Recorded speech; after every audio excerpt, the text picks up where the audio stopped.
Hi, my name is Darla, and I'm a producer here at Pixar Animation Studios. You know, Pixar is made up of just a crazy combination of people. There's mad scientists and dancers and animators and just all kinds of unique individuals. And most of those unique individuals weren't the most popular in high school and junior high. They just weren't. It's just the way it works.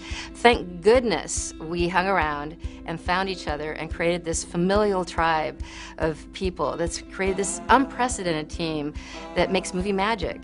And so because of that, because of where we all came from, we wanted to share a message of hope with all of you.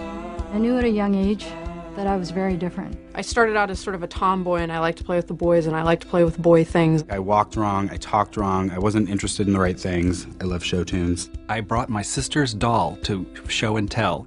I remember just feeling not sure how to do it. I was able to kind of compartmentalize being gay. I always felt like if I don't want this hard enough, maybe it'll go away. It was sort of all I could do just to keep it under wraps, keep it hidden.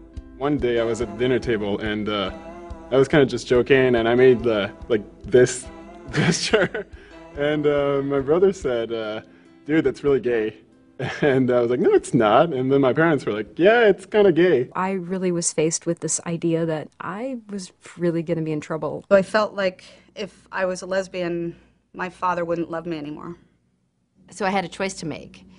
Would I be true to myself, or would I live a life of lies? I couldn't be myself and show as much of myself as I could. There's a sense of invisibility when you're gay because you don't want to step out, you don't want to show too much. Not everybody is Kurt on Glee. All of my friends from my Catholic elementary school got to go to an all-girls Catholic high school, but my mother wouldn't let me go.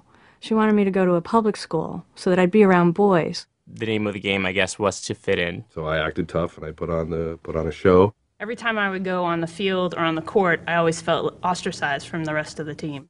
All of the people in the stands were like, dyke and lesbo and get off the field. I got harassed verbally and physically. They'd call me faggot and push me around. It escalated to be pretty violent, not only inside the campus of the school, but outside. I was completely scared and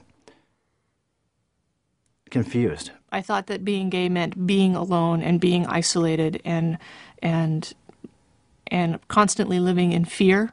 It got to a point where I was just so scared of everything and of everyone that I wouldn't actually talk to anyone. And that was a very, very terrifying and just really, really sad feeling. I didn't want to be alone. I didn't know what to do. I didn't know how to make sense out of the world. I felt full of self-hatred. I started getting these thoughts that if I'm not around, no one would really miss me, no one would really care. Someone interrupted me from jumping off the roof of my dorm. I am so grateful to that person today because things got so much better and I wouldn't have known it if they hadn't stopped me. I would have missed so much of my life. I would have missed an entire future that was genuine. I would have missed an authentic way of living. And making your own friends for the first time. Making art, discovering new music. Going to birthday parties with my daughter's friends. A dance group, which was super cool. I got to travel with them. Walking into a gay bar and feeling like you really belonged. I would have missed great friends, great relationships. The most amazing experiences that you can have with a friend. I would have missed meeting Colin, my amazing cube mate. I would have missed my nieces being born, who are the cutest things ever. Finding my dream job, finding my dream city, finding my dream partner. The first time I ever got to dance with my boyfriend in public. Meeting the love of my life. Meeting my wife. Getting to experience what that kind of relationship is like. I don't think I'd be as close to my family now. I wouldn't have, seen my mother come around. When my mom and I talked about it, I felt this huge sense of relief. You feel it. You're not just saying it inside your head. You're actually feeling it right here. That blew me away. Coming out was just like the beginning. My life was the kind of life I didn't even know was an option. I finally started thinking about what being gay was going to be for me. I just started by realizing that I had to love myself first. And it took a lot. I think it just took time. I found a new me, and it was the right me this time. I started to find that I wasn't alone, and my situation was not that different. I started to meet people who gave me so much acceptance and love. People that I would have completely missed out on had it not been for the fact that I was gay. I got to get married to the love of my life. We just made 6 years last week, and we have a cat, and we have a lovely little one-bedroom place that is ours, and I get to walk up those 9 steps and open the door and know that he's home, and I get to kiss him and hug him when I walk in the door, and that brings me so much joy. It's been one of the biggest blessings of my life. I've met such wonderful people. It's made me such a stronger person to be gay, and there's nothing I would do to change that now. Don't let anyone tell you you're less than zero just because you're gay. There are lots of people out here who care about you and want to see you live. So please stay strong and stay in it. It gets better. Tell yourself over and over again that you're okay, because you are. And know that no matter how hard things can seem, that you're connected to everybody else going through that same thing. You will find your place, and it will get better. I promise.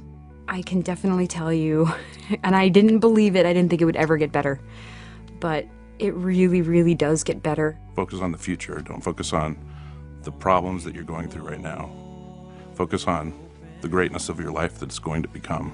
Find someone, anyone that you can confide in, that you think will support you and help you and love you unconditionally. And if that person is not helpful, then drop them immediately and go to another person. Know that somewhere out there you can make a connection with someone else who feels just like you do, or similar to how you do, and wants you around, and wants to give you a big hug and tell you that everything's all right and that it does get better. If I could just come through the screen right now and just give you a big hug and tell you it gets better, I would totally do that. I promise you that it not only gets better, but it's so much more than you could possibly imagine. It is so beautiful, the things that life has waiting for you. It will get better. It gets better. It gets better. It gets better. It gets better. It gets better. It gets really better. Everything gets better. It gets better. It gets great.